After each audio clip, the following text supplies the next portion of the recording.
Eu concordo, doutor. E você fez uma leitura bastante profunda. Eu estava refletindo um tempo atrás com a minha esposa. Eu tenho vontade de fazer doutorado desde que eu casei.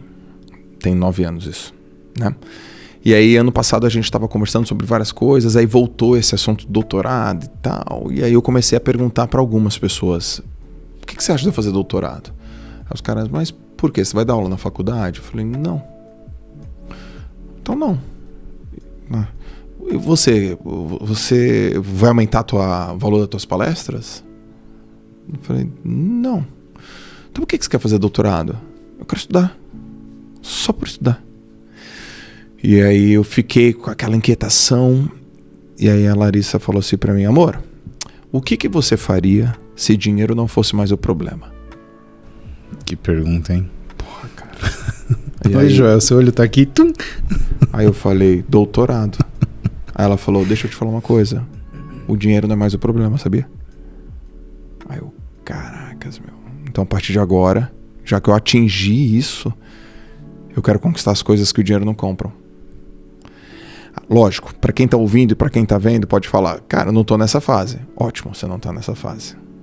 E você tá numa outra fase, talvez. Eu passei por essa outra fase. Cara, eu quero pegar, ter dinheiro e ter conquista e ter espaço. E quando isso acontecer, porque vai acontecer, porque eu acredito que isso pode e vai acontecer na vida das pessoas, você vai ter uma outra busca. E é a busca que o dinheiro não compra. É a busca da satisfação, da realização, a busca do envolvimento. Eu sou um cara que convivo com muitas pessoas, Muzi, que falam que faculdade não serve pra nada. Eu convivo com essas pessoas que falam isso. Essas pessoas estão na internet falando isso. Essas pessoas, alguma delas tem meu WhatsApp. E eu sou contra, total. Eu falo: pô, você pede pra pessoa não fazer faculdade. Mas tu nem fez. Você nem fez faculdade. E outra coisa, você fala que a faculdade não vai te enriquecer, mas a faculdade nem promete isso. Exato. A faculdade não promete isso. Quando eu já participei de mais de 150 bancas de TCC, cara. Nossa. Mais de 150 bancas eu já vi. Eu já vi mais de 150 famílias em banca de TCC. Aquele pai que é pedreiro, aquela mãe que é dona de casa, sim, vendo o filho, que é o primeiro da linhagem. Até uma graduação. As pessoas choram. Aquela menina que penteia, bota uma maquiagem, na hora de falar ela fica rouca. Ela tem que tomar um remédio que ela tá muito nervosa, porque ela fala: esse TCC é pro meu pai. O pai chora. Eu vi isso umas 150 vezes. Você fala que isso aí não forma o menino, que isso não é um exemplo para uma família. A gente não tá falando de dinheiro, cara. A gente tá falando de sonho, realização. Eu já vi pais falando assim: posso morrer agora. Por quê? Porque minha filha tá formada. Eu já vi mãe falando assim: formei uma filha. Sou nordestino, mas formei minha filha. Eu já vi pessoas se formando vendendo amendoim na praia, vendendo docinho de bicicleta. Então, a pessoa que fala: não faça faculdade, cara, você tá com uma visão deturpada, rasa, incompleta. E que tipo de incentivo que você tá dando? Você tá falando para não ter educação. Exato. Agora, eu te entendo. Algumas faculdades têm que revisitar a sua ementa, a estrutura educacional tem que ser revista, mas não apoiar o estudo tá errado. Então, eu sou um cara que defendo o empreendedorismo, defendo que as pessoas queiram enriquecer, defendo a educação, defendo a faculdade, defendo que as pessoas busquem aquilo que elas identificam, cara, que é importante. E não sejam manipuladas, porque a gente é, né? Manipulado pra caramba pelo meio que a gente tá. Sim. Por opiniões e conselhos construtivos de quem nunca construiu nada. Perfeito. Não é, meu? Pô. Os cursos de como enriquecer. E aí você vai ver o cara que dá o curso e vai embora pra casa de Corsa. Nada contra. Mas, pô, cara... Pera lá, né? Por que não funcionou com você primeiro? Pô, o personal trainer que não é sedentário, o nutricionista que não tem educação alimentar, o cara do banco que fala sobre educação financeira e tal. Entendeu? Não tem como, cara.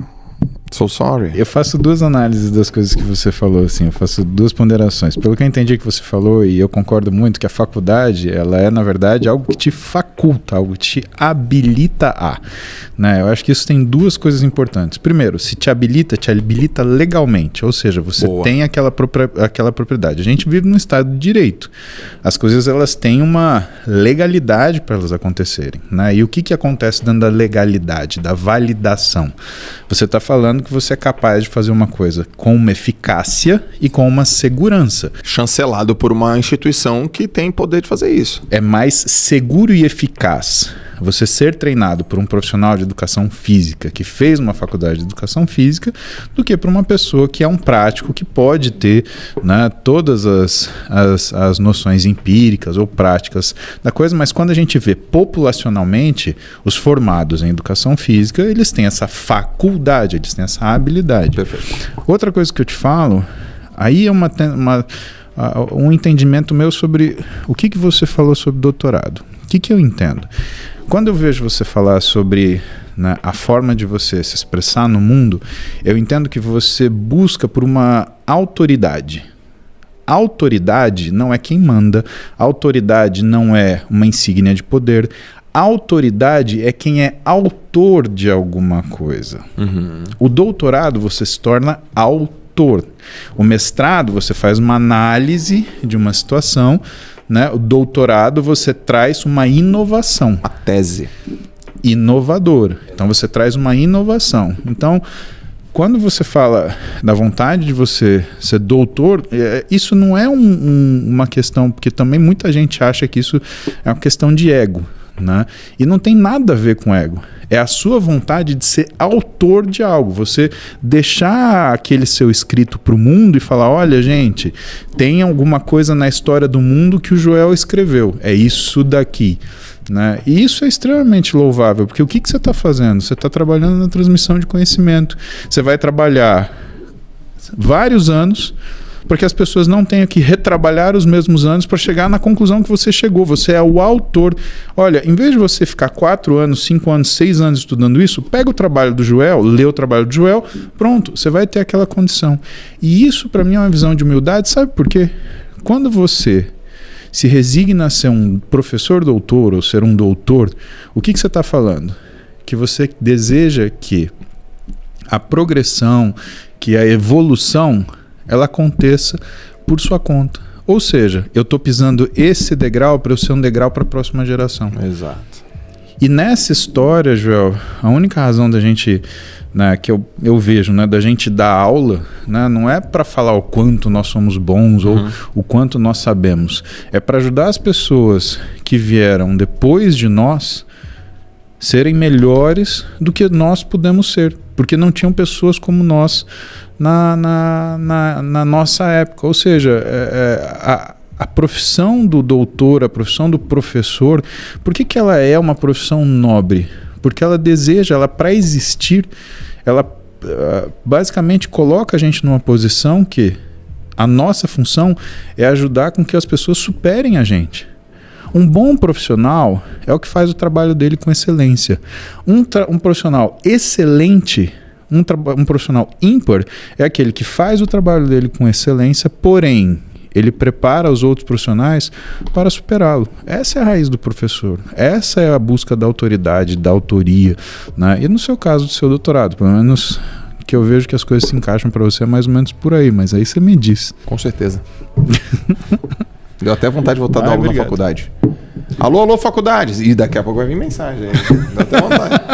Até vontade de voltar a dar aula na faculdade. É verdade.